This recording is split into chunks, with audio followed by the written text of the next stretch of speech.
You know that feeling, right? You report a really serious problem at your kid's school. You get a reassuring promise from an administrator, and you walk away thinking, okay, finally, something's going to get done. Only months later, you find out nothing happened. It's beyond frustrating, and what you're about to see is that a lot of the time, this isn't just an accident, it's a strategy.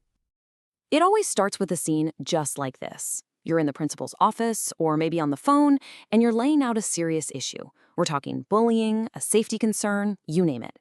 The administrator, they nod, they look sympathetic, and they hit you with that classic line. They seem to get it. And for a moment, you actually feel heard. But fast forward, the problem is still happening, so you follow up.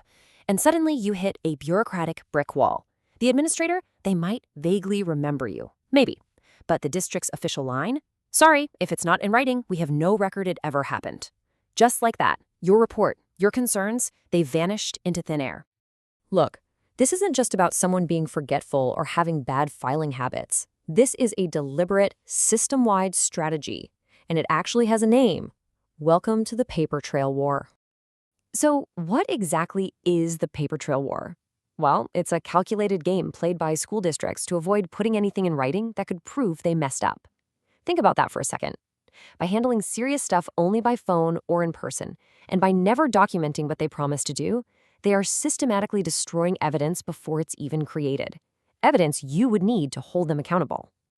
So you have to ask, why would a school, an institution built on reading and writing, go to such extreme lengths to avoid it?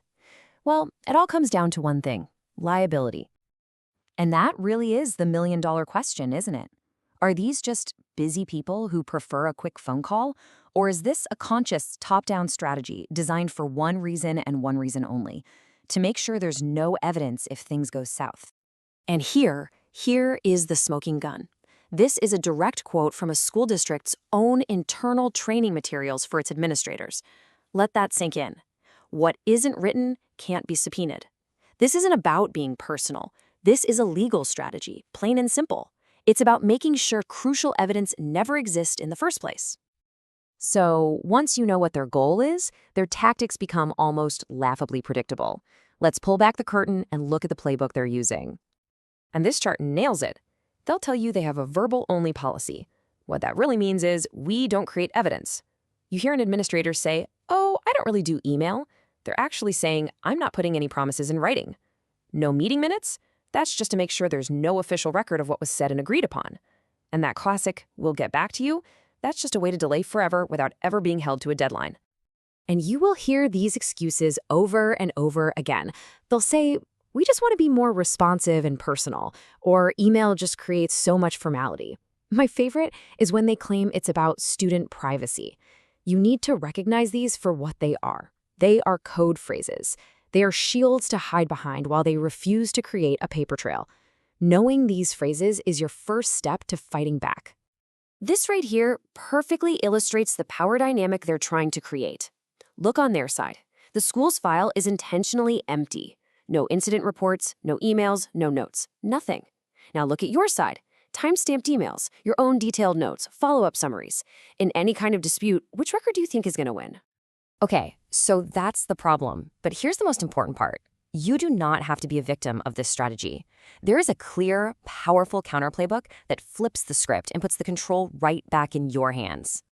The entire strategy is actually pretty simple. If the school refuses to create a record, then you will. You become the official record keeper.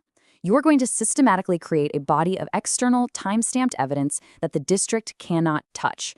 You're going to build your own case file that they literally cannot deny exists. So how do you actually do it? This is what we call the forced documentation protocol. It's a series of simple, consistent steps. The whole idea is to create your own record after every single interaction. We're talking follow-up emails, demanding written confirmation, and keeping your own detailed timeline. Each step is designed to build an undeniable case. This simple email template, this is your new best friend. It is your most powerful tool. After any phone call, any meeting, you immediately go home and send an email just like this one. It lays out what was said and what they promised, and it asks them to confirm. Now the ball is in their court. If they don't reply and correct you, their silence is legally seen as agreement. Boom! You've just created a record. Okay, now for the really serious stuff, you're going to want to level up. You add this bit of legal language to your first email. It's called a preservation notice, and it puts the district on formal notice that they are legally required to save all related evidence. That includes things like security camera footage. So that old excuse, oh, sorry, the video automatically deletes after 14 days, that's gone.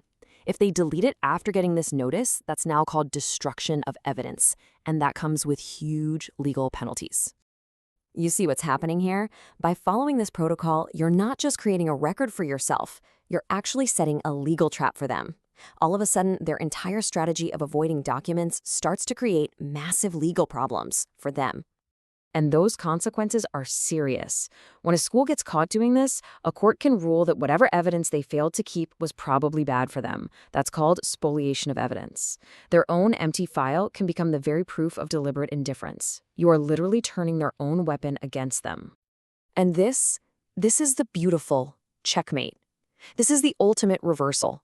When you show up with your meticulous, time-stamped records of every call, every meeting, every broken promise, and the district shows up with a completely empty file, their lack of documentation is no longer a defense. It becomes the most powerful piece of evidence against them. It proves they were deliberately trying to cover their tracks. So just think about that for a second. The next time a school official tells you to just trust them and that you don't need anything in writing, you'll know exactly what game is being played. The power to get real accountability isn't in their words, it's in the records you choose to create. It turns out, the most powerful evidence of all might just be the paper trail they tried so hard to avoid.